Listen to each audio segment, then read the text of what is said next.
Dr. Eric Russell, welcome back to the Human Capital Innovations Podcast. Thanks. Great to be here.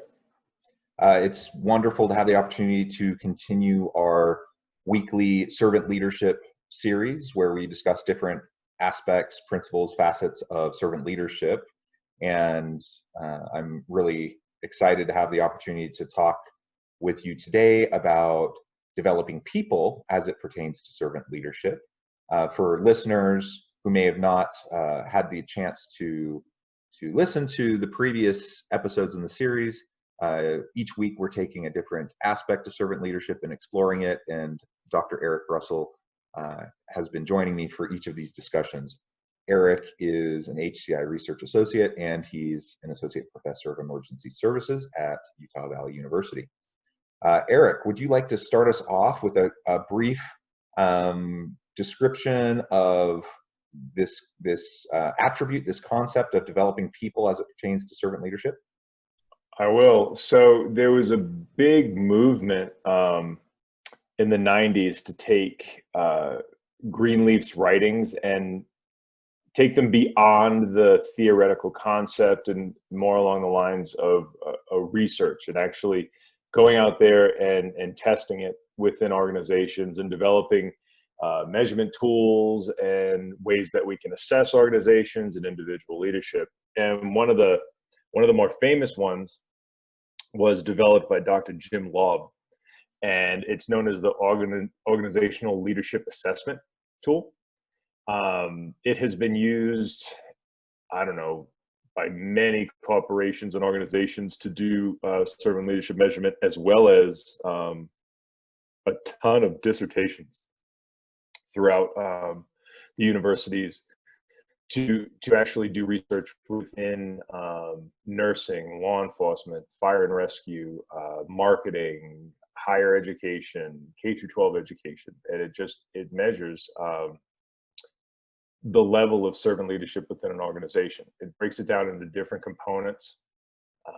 And it's been added to probably, I would say, in the last, I'm going to butcher this, maybe the last 5 or 6 years, but they added the job satisfaction questionnaire to the OLA. So not only are you measuring servant leadership within an organization, but you're also measuring the job satisfaction of followers, and that's a great telltale sign of a servant leadership organization. Is there's high job satisfaction, and there've been a lot of correlative studies between those two that have been done recently. There was one done in the fire service that was published about a year and a half ago, 2 years ago. So yeah, it's pretty cool because it's a good thermometer for agencies and organizations on where they are, especially ones that claim to be servant leadership organizations. And it's like, you're not, but we can get you there. Yeah. And you mentioned briefly all of these studies that look at the connection between servant leadership and job satisfaction. And I don't know actually if there are similar studies that look at servant leadership's connection to employee engagement, productivity outcomes, those sorts of things. But certainly those are connected with job satisfaction, and job satisfaction is clearly connected with a servant leadership organization. And so perhaps job satisfaction is a mediating factor or something like that. Do you know anything about any of those possible studies? We do. We have stuff as far as employee engagement, sales improvement. Let's see what else. Retention, creativity, innovation. There's been all sorts of studies done on all of those areas. And like there hasn't been one yet that found that servant leadership doesn't improve all of that stuff. So yeah, they're definitely there. There's need for more studies. Every single one of the studies that I'm familiar with have said, listen, we need more future research is needed. We need to expand this stuff out. There also needs to be more quality. There needs to be that more qualitative to get that experience, that voice of the individuals. So there is definitely not just work that exists, but also more work to be done. It never ends. Sure. And I think about, this is a bit of a tangent, but I think about, for example, the job satisfaction literature that's been around for 60, 70 years, that's been developed, and literally thousands and thousands of studies have been done in just about every arena that you can possibly conceive of, right? So there's so much research, and the job engagement, the employee engagement stuff has really only emerged over the last couple of decades, really full force the last decade or so. So even though that's caught on, there's just not as much of it yet, and certainly not as much that would be directly connected to servant leadership. So I think there's definitely a lot of opportunity for people to do meaningful research in this area, but also not just academic research, right? Not just the ivory tower type of research, but practitioner-oriented research that's very applied, that will allow leaders to better understand what they're doing well, what perhaps they need to work on, and how that's really translating over to how their people are feeling supported, empowered, and have the opportunity to be their best selves in the workplace. Mm-hmm. No, well, well said. There's a big movement to try to get academia to stop publishing these. It's publish or perish. You and I both are in academia. We understand the way academia works. You do these studies that are meaningful and you publish them in journals, and the only people who ever read them are grad students and maybe some of your colleagues. And so there's this push to get the information out into the trade publications, and I've been trying to do that as well, is because there's been a lot of stuff that's been discovered, but it's hiding in these journals. And then if you have to have a subscription to these journals, it's like, well, who the hell is going to read these things? And the way we write in academia, it needs to be translated for trade and industry where it's actually something that's enjoyable and meaningful. So yeah, I agree with you. These studies can't just be done and published in these journals. And we have to ask, are we really getting our money out of academia when that's all that we're doing? I get the whole medical studies there, but we need to make sure that our work as academics is getting to where the rubber meets the road. Yeah, great. Well, then that was a little bit of a side tangent, but oh yeah, but relevant. But relevant, very, yeah. Yeah. So let's come back to the organizational leadership assessment instrument and Dr. Jim Laub, his servant leadership attribute of developing people. That refers to providing opportunities for learning and growth, modeling appropriate behavior, building up others through encouragement and affirmation. It's all about that support. It's all about kind of having a growth mindset, a coaching mindset, where you see yourself as a leader. You see your role as trying to lift everyone around you, right? Right. So where do you feel like organizations are coming up short when it comes to developing people generally, but also specifically as it relates to servant leadership? So for some of them, and there's all different areas, and there's some organizations that do a great job at this too, by the way. Like there are some definitely modeled organizations that do a great job at employee growth and the development of people. But one of the things is we hire an individual in for a very specific job, and they're going to do this very specific job. And we don't think about the future. We don't think about that word that I love, succession. We need to think about what is the future for these people, and we want them to stay with our organization. We want to mold them. We want to train them. But one of the first things in like an economic downturn and what companies are facing right now that they cut is employee development. So they cut money to send people to conferences and to training programs and all. So people just stagnate. So they come out. Then another thing that a lot of organizations cut is, especially public organizations, is they cut educational benefits. So they give you some type of a stipend to go to school to improve your education. So you hire people in with, let's say, an undergraduate degree. Normally there might be some type of development where they can go on to get their graduate degree.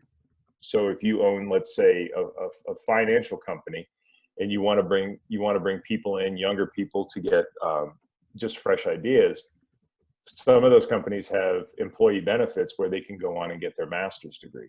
And even some companies like Starbucks, they negotiated a deal several years ago, and this is one of the best I've ever seen, with Arizona State University.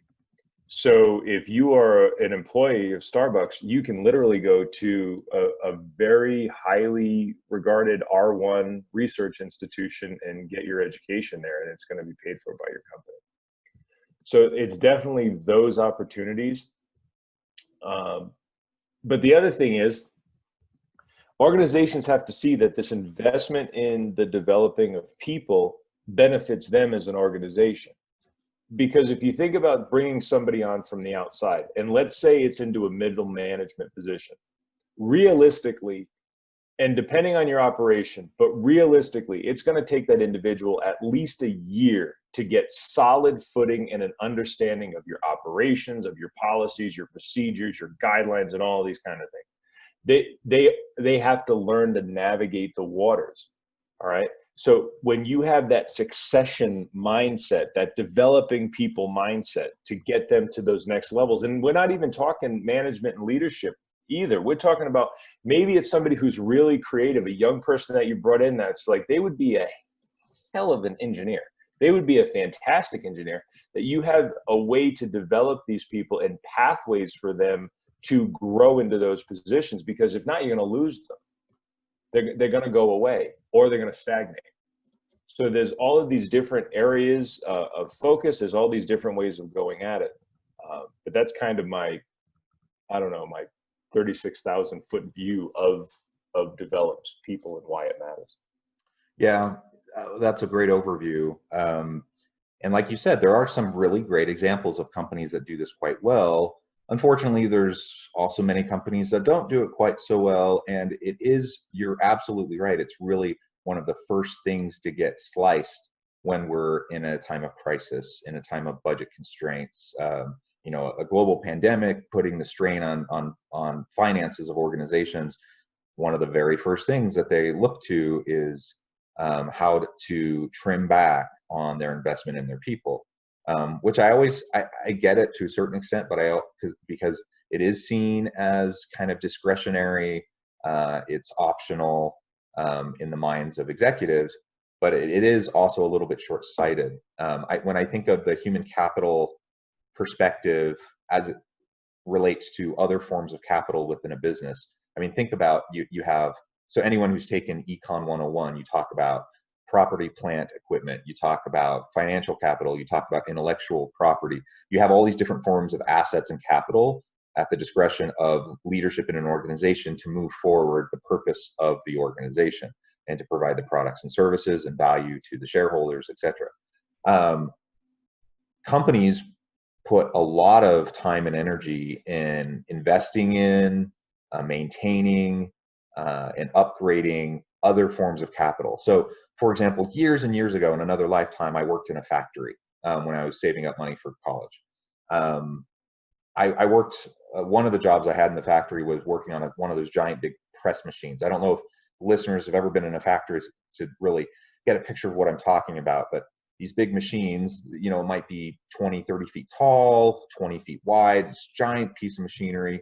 And one of the jobs I had was there would be a pallet of sheet metal that would be delivered to me on a forklift, and then I would take a sheet of metal and I'd put it up on top of this big press machine, and then I'd press a button, and then the machine would come down and clamp it and shape it and create this form, which I would then take off and I put on another pallet, and then it would get inspected for quality and blah, blah, blah. Those machines were super expensive. And they were essential. If those machines weren't working right, if they weren't calibrated right, if there was even the slightest defect, then you would have waste and all sorts of costs associated with that. So you better believe the company spent a lot of time and energy and money monitoring the quality of the stuff that came out of the machine, but also maintaining it, servicing it, getting upgrades when appropriate, etc. If a company is so tuned in to the importance, the necessity of investing in and valuing other forms of capital, it does blow my mind a little bit when they forget the essential and necessary element of the human capital that they also have in their organization. Because the human capital is also super expensive, particularly at higher levels in the organization.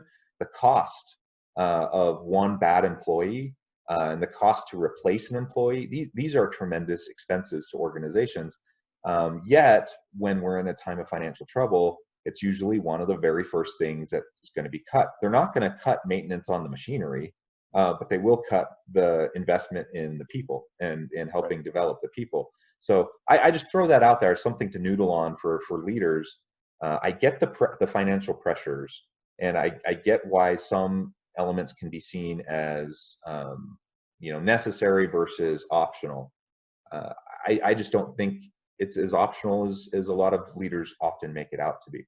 Another thought I had, and interrupt me, Eric, if I've shared this with you previously. I don't think I have, but years ago when I was working in South Korea, I learned a lot of proverbs, and one of the proverbs based on Confucius and Buddhist teachings was this idea of bluer than indigo. Have I shared that with you before? You have, but go ahead. I actually really like this. If our listeners haven't heard it, they need to.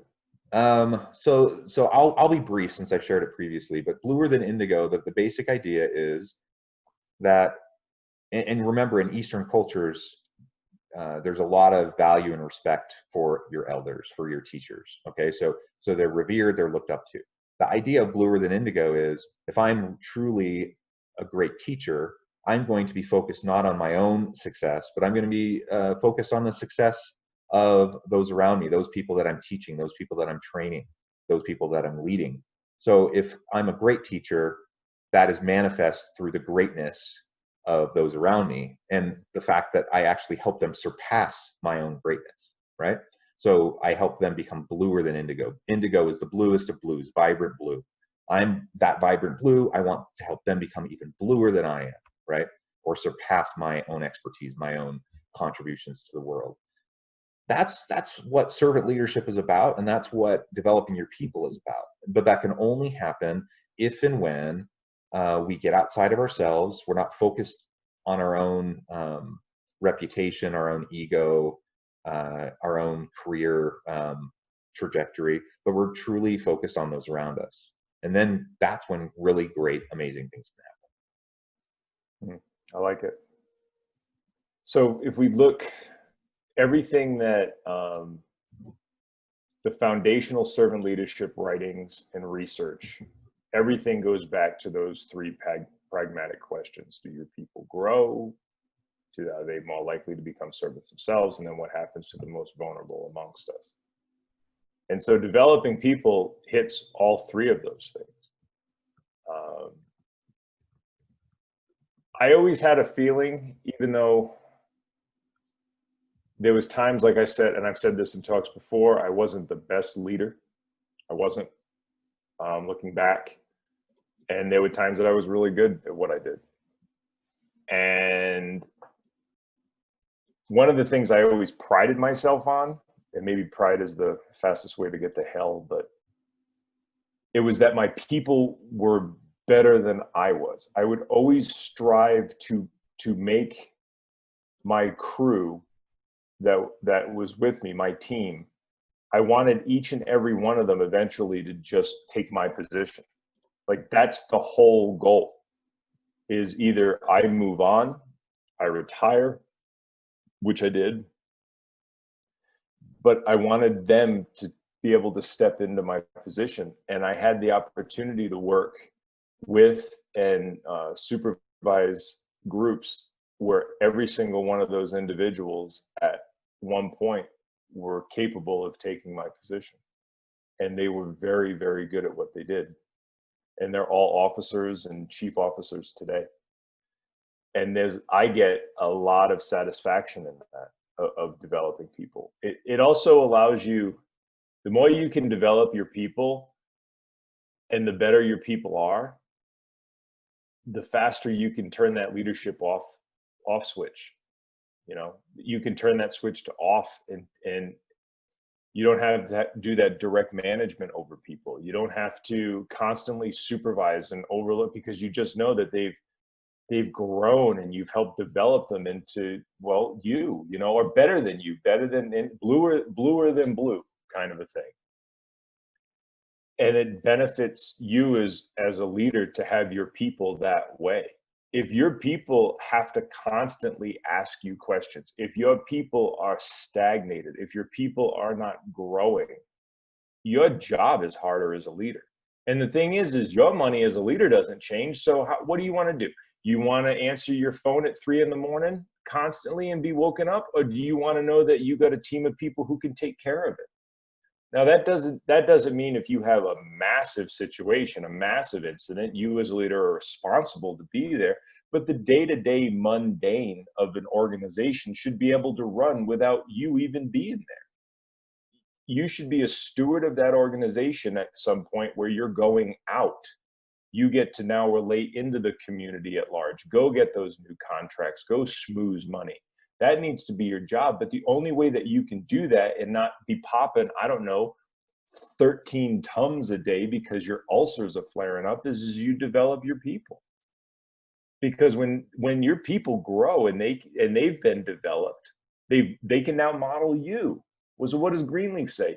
Do they themselves become servant leaders? And then what does law of attributes say about develops people? It asks straight up, do those individuals, do they have behavior that can be modeled, i.e. your behavior? So all of that comes in to make you more money and free time. And like you used the key word, I just had that paper come out on green soup leadership. The problem with servant leadership in organizations is always ego. It's always ego. Oh, I'm going to spend this time and this money to develop these individuals for what? For what? And it's like, so you can benefit, so you can make a lot more money, so you can have a lot more free time. That's what happens. I always like to bring this back to the rational selfishness of the leader.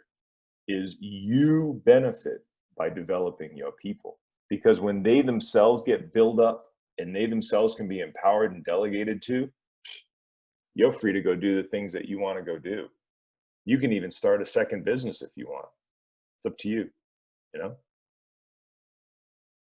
Yeah, and it's not just about selfishness though. It's more complex than that if we're thinking about ego, right? And we could go down a rabbit hole talking about We can go way deep. All about ego. But when I think of, I mean, what you were describing is absolutely correct. If there's a certain amount of self-interest, it benefits everybody when we tap into it, because then I realize, that I look better. My team is more productive when I let go of control. I empower people. I delegate more, and I support them and I lift them up. That helps them. That helps me. That helps everybody, right? And so that's different than me just walking around being a complete jerk, trying to get everyone to stroke my ego all the time. These are different types of ego or self-interest that we're talking about, I think. Well, let's get back to these principles as they relate to Dr. Lobb's work around developing people. 3 specific elements, and maybe we can take each in turn. First, providing opportunities for learning and growth. Second, modeling appropriate behavior. And third, building up others through encouragement and affirmation. So let's start with the first one, providing opportunities for learning and growth. What do you see as the biggest opportunity here for organizations, even during an economic downturn when budgets are tight and maybe companies may be inclined to cut budgets towards training programs and such? What are some creative ways that organizations can still provide opportunities for meaningful learning and growth of their people? Well, one of them, which is the least expensive, is mentoring and job shadowing. That is probably the easiest and most bang for your buck that you can get with your employees. But it needs to be a culture of mentoring, not, oh, this is Jack and he's your mentor. There needs to be more than that. Then there also, employees need to be your people need to be able to see and flock towards individuals that they themselves would love to one day become. Yeah, and if I can, if I can add to that, also, I think the mentoring's really important, and I completely agree. I mean, there can be structured mentoring programs, but you can also create a culture of mentoring and coaching where everyone just feels it's their responsibility to mentor and coach everyone around them, right? Yep. And then everyone's supporting each other, and that's wonderful. But you know, things like job shadowing are also great in that way. But something as simple as job rotations, moving people around so they're in different parts of the organization doing different tasks. There's so much research that shows that that drives up employee satisfaction, employee engagement. It drives up the learning that happens because they're being cross-trained, cross-functionally. They get exposure to new people, so there's more mentoring opportunities because now that they know more people around the business. And it's a huge benefit to the organization because now they have more people to help out in different areas if someone goes on maternity leave or they get sick or, you know, whatever. Someone leaves and they haven't been able to replace them yet. So, I mean, it doesn't really cost anything. And it's a huge benefit to both employees and the employer. So why wouldn't an organization do mentoring or job shadowing or rotations if it's that simple? Because we've always done it this way. That's the answer. That's always the answer of whenever I ask an organization I'm working with, I'm like, why wouldn't you guys maybe implement something like this? And they're like, well, because we've always done it this way. Oh, that's good. That's the easy answer because it's the easy way out. But the cool thing is, so the military understands this, and nobody understands this better than the Marine Corps. That's why every single person in the U.S. Marine Corps, regardless of their MOS, so regardless of their job and what they do, they're all riflemen, every single one of them. They're all trained in basic infantry, every single one of them. So they might go on and become, I don't know, services, mortuary services, KP, whatever it is, or they might become a tanker, or they might go on and become a raider or an MSOC Marine and go special forces route. But they're all that basic. They can all step into that. They all have that understanding. So if this piece gets moved, another piece can move right in. And like you said, for things like maternity leave, FEMLA, for, you know, the individual themselves gets sick or injured or in a car accident or something like that. It's not, well, Jan didn't show up to work today, so therefore everything stops. It's no, everybody shares in these responsibilities because they've all been trained in it, and we can move these pieces around. Another thing that happens in organizations is job protection. Is people become afraid that if other people learn to do their job, then they're out. And you know what? That fear is legitimate for a lot of people because there's been a lot of firms that use their people to train foreign groups that have come in here. And then the next thing you know, their organization's been outsourced and sent overseas. So they trained up some people and the next thing you know, it's gone. So there is that job protection element, that fear element that people have about sharing information. It's like, well, if other people know how to do what I do, well, maybe I'm just not that valuable anymore and I can be replaced. So you have to have an organization that definitely pulls down those barriers because, again, those are legitimate fears that people have. And that's another issue. Yeah, it's that frustrates me. You're absolutely true, but it just is evidence that the company doesn't actually value their people, and they have no loyalty to their people. I mean, which is kind of the opposite of what we're talking about. You invest in your people, you help develop your people so that you can show them your commitment to them and engender commitment back towards the organization, and it lifts everybody. So if that's what we're going for, doing what you just described, which is not uncommon, completely undermines and erodes your efforts to really develop your people. So that does frustrate me when I hear about organizations doing that, and it is a legitimate concern of employees if they've seen evidence of that happening. So then, I mean, whether it's perceived by the employee as being that way and being dangerous, or the company's actually done something to demonstrate that, yes, it is dangerous for you if other people are good at what you do. Yeah. Either way, the result is now you have employees that they intentionally silo information. They intentionally try to put up barriers. So they're the experts. So everyone has to come to them. And that is incredibly problematic for a whole range of reasons for a healthy, successful organization to be able to thrive.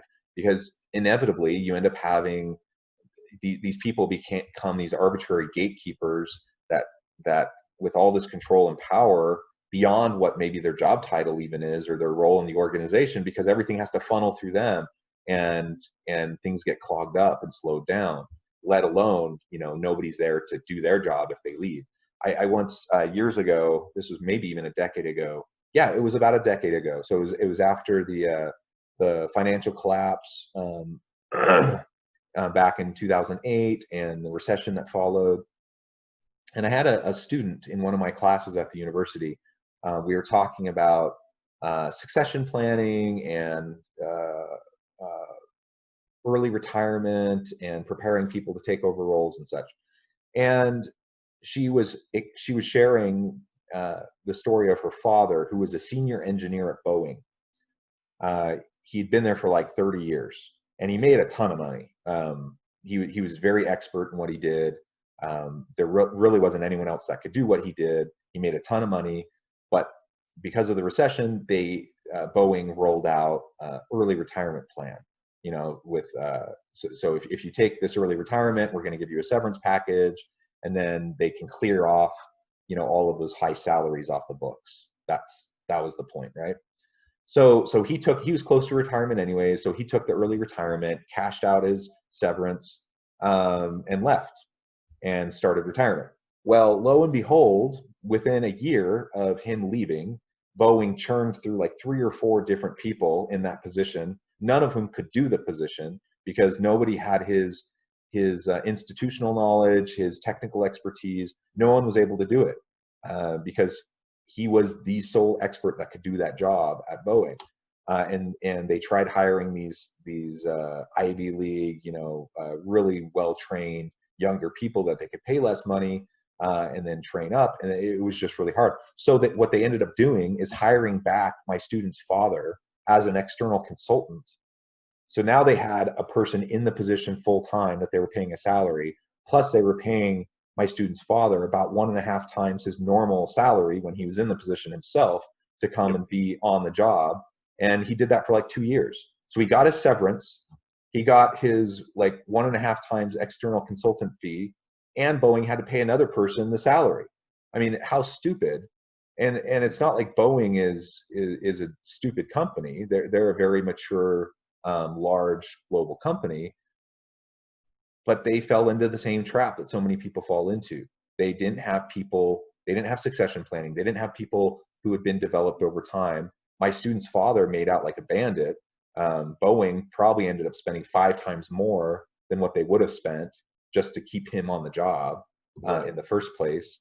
And ultimately they had to bring him back so he could train people and get people ready to do the job. We see that replicated over and over and over again in organizations that aren't thinking about developing your people. They're not thinking about succession planning. And I hear this constant concern about, well, if we train them, they're just going to turn around and leave. Oh yeah, that's a good one. Maybe they will, but if you don't train them, I guarantee you they're going to leave. Oh yeah, they're gone. They're going to go somewhere else. They're going to go to your competitor. So, I mean, I get it. We're not, things have changed in the world, and we're not in this situation where people go work for a company for their entire career. People shift jobs. They shift jobs relatively rapidly nowadays. But that doesn't mean the benefits of investing in your people are any less than they were before. In some ways, it's way more vital now than it was before because of the hyper-competitive labor market and being able to attract and retain good people. So. Yeah, and there's a lot of organizations that do it right, and they don't have to worry about losing a person. When you talk about one of the biggest costs that organizations face is retention. You know, so what does it cost you to bring a new person on, to get them spun up? Like, where is that cost? But going back to the student's father, the problem with organizations is they start looking at individuals as processes. So it's like, okay, if I move this piece here, this piece costs here, and this piece goes, but but they've outsourced humanity. You know what I'm saying? It's usually people within a human resources department that has no idea. They're just looking at numbers, and I'm not blaming them either. They've kind of been set up to fail in all of this too. They're just looking at numbers. So if you're looking at somebody that's going, okay, we have an engineer here that's making $210,000 a year. This individual's been with the company for X amount of time. We could move this individual out, bring in a new graduate at about $105,000 a year, and it's going to cost us this to pay them out, and we clear the books with this salary. Okay, that's cute, and it works on paper. It always does. Everything always works on paper. But what you just did is you just flushed all of that experience and talent out the door because you didn't value it. So what do you put the value on? You know, I think about it like an automobile. When somebody says to me, well, a car's a car to get you to point A and point B. Okay, that's cute. Yeah, that works. I'll take that argument until you drive a Bentley. If you've ever been in a Bentley, it blows you away. A Toyota Prius will never be a Bentley, but yet they're both automobiles.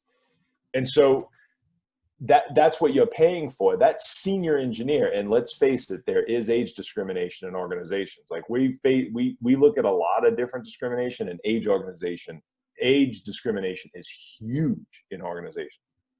There's a reason that individual is paid the money that they are, and you better hope to retain them, because other companies, I think about like Lockheed Martin, Airbus, Northrop Grumman, they would love to have an individual with that kind of experience that they could throw consulting work. 1099 the individual, you don't have to pay them benefits, but they're going to get all of your talent, all of your experience.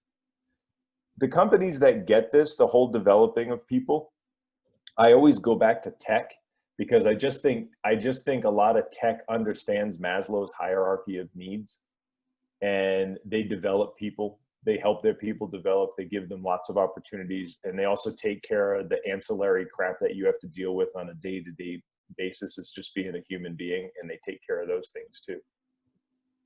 But I don't blame the human resources that make those decisions, because they're just looking at numbers. I blame the organizational culture itself that doesn't value talent and how much talent you're going to lose. Because if you see a young person that's come into your organization, let's say the mailroom, let's say they're running deliveries, and he or she is they're just hungry. They're a go-getter. Maybe they're a kid that's a first gen. Maybe they're a kid that would be, that their family just never had these opportunities, but you can see it in them. Well, what do you think you're going to get if you develop this individual? You get them educated and spun up. You think they're going to leave, or they're going to be loyal? Because that's the thing about working class people. I grew up in a working class family, and all of my family stayed with the organizations that they worked for their whole lives. After they served in the military, they hired on with, say, a factory or a fire department or a police department or a hospital or something like this. And they stayed with those organizations loyal their whole entire life. This is a new thing. This whole thing of, well, if we develop them, they're going to leave. No, it's more about the culture of people jumping ship and balancing your books on the backs of human beings. Yeah, this is a new culture. This is a new way to be. Yeah. Well, and you said something that I think leads into the next point, modeling appropriate behavior. Because it is so much of this is built on the culture of the organization that derives from the modeling of the business, of the leaders. I mean, there's processes, policies, procedures that certainly influence culture. They certainly influence how these types of things get handled within an organization. But we all know that if a leader pays attention to something, that's what the employees put their focus on. And if a leader does something, that's what the employees put their focus on, regardless of what policy says, right? Yes. And so modeling is so vital. It's so important. And if you have senior leadership, C-suite executives, who not only say the right things, but they actually, they display these behaviors, and they show to their employees that these are the types of things we want to see you doing, and they reinforce that over and over again, then it will emerge. Even if you have a bunch of kind of uberly self-interested, ego-driven people at lower levels, they will still do it because they will see that as their path to getting forward. They won't be able to get ahead in the company unless they follow the model of the leaders that they are working under. So, I mean, I always hope and wish that people would do things for more intrinsically motivated reasons, but ultimately doing good is doing good. And Right. if people are doing good behaviors, they're doing good behaviors, and they're helping people, and they're strengthening people, they're lifting people. And then I don't actually really care what's going on in their head, as long as they're doing good things. Right. So modeling is so important. The last one before we finish off today, building up others through encouragement and affirmation. How can organizational leaders do encouragement and affirmation in a way that seems sincere and not hokey, not fluffy? Well, so in one of my books, I have a thing that's called the $5 gift card. You know, like don't send me a $5 gift card. That in an organization, that's like the worst. And then if you're given an award every month and bringing somebody up on stage, and it's the new person every month that's coming across the stage, those are very disingenuous actions as far as I'm concerned. And I could go into detail about my own experience with this in the military.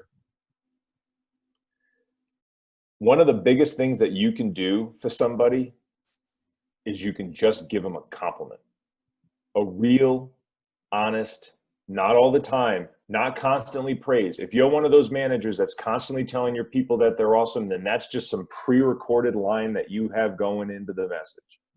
I'm talking about you physically go down and find somebody that did something awesome, and you thank the hell out of them. And if you want to do something for them, money, maybe a couple of extra days of vacation, be like, you know what? Here's an award. We had that in the DOD. You're allowed to get a time off award for doing something great. And it comes with a shift that's off. But they're not given out constantly. They're rare, and they're for somebody going above and beyond. Another thing is, don't praise people for doing what they're expected to do. One of the reasons that compliments and affirmations and appreciation, one of the reasons that those things fall flat and followers just see through them is you're just giving them compliments for doing the thing that they're being paid to do. They're like, yeah, I'm a professional. I came to work. You know, this is what you're paying me for. Save it for when they go above and beyond. Maybe they come up with a different process of doing things. Like, I think of that machine that you talked about. Maybe you're in there at 2 a.m. because your phone rang, and you're helping the machinist in there troubleshoot this thing, and you're not on the books and you're not getting paid for it. If the individual that owned that plant came to you a couple of days later and was like, I'm very impressed with what you did. I'm absolutely grateful for you coming in here. It meant a lot. That's going to go a long way. It just will, because that's an individual taking a time out of their busy day, and leaders and managers are busy as hell, and they have the weight of the world on their shoulders. And for them to just take just a small amount of time to do something like that, that goes a long way with people, because it's genuine. It's not, yeah, it's genuine. Yeah. Yeah, I think being sincere, being genuine is really key. As we wrap this up today, just to reiterate, so it's so vital to create a culture of people development where everyone feels responsible to coach and mentor each other, where everyone feels responsible to help each other and lift each other, and that's modeled by senior leaders. We talked about 3 specific elements, the providing opportunities for learning and growth, that modeling by the modeling of appropriate behavior, and building up others through encouragement and affirmation. And as organizations do this more, you're going to get people in your organization, even if maybe their heart is in the right place or whatever, however we want to define that, initially, as people start to live and work this way and perform and have these types of behaviors, what I've seen is that people very quickly their mindset comes along with it, right? So even if initially they kind of begrudgingly do the behaviors because they think that's what they have to do, they start to see the efficacy of it. They start to see the value of it, and then they will carry that forward when they're in leadership positions in the future as well. Well, Eric, it has been a pleasure talking with you again today about developing people as it relates to servant leadership.